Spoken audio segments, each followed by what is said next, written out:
Magandang araw sa inyong lahat at welcome sa aking channel. Mas naging matapang at mas na-appreciate pa ni Julia Montes ang kahulugan ng tunay na pagmamahal matapos niyang gawin ng pelikula na 5 Breakups in a Romance. Ito ang unang pagtatambal on screen ng kapamilya actress at ng Asia's multimedia star na si Alden Richards. Kaya naman ngayon pa lamang ay inaabangan na ng kanilang mga fans na mapanood ito sa sinihan.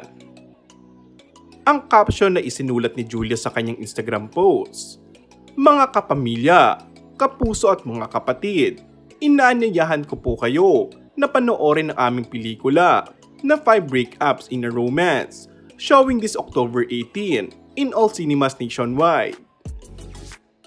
Ayon kay Julia, napakarami niyang natutunan habang ginagawa ang movie nila ni Alden.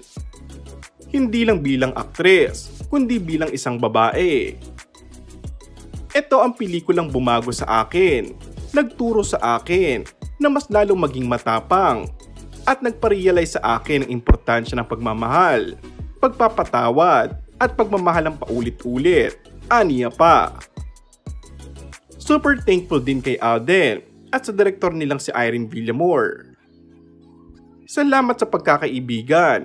Salamat at napakadali ng lahat dahil magkasama tayo sa proyektong ito. Hindi rin nakalimutan ng aktres na pasalamatan ng boyfriend na si Coco Martin na todo ang pagsuporta sa kanya simula nung mag-umpisa ito. Aniya, thank you kasi pinayagan mo ako na gawin yung gusto ko at yung mga gusto ko pang gawin. Lagi kang nakasuporta. Alam kong nasa likod lang kita palagi. Si Coco kasi hinahayaan niya akong mag-explore at mag-grow bilang aktor. Excited din umano ito sa kalalabasan ng bagong pelikula, lalo pat hindi siya ang katambal ni Julia dito. And that's all for our today's video.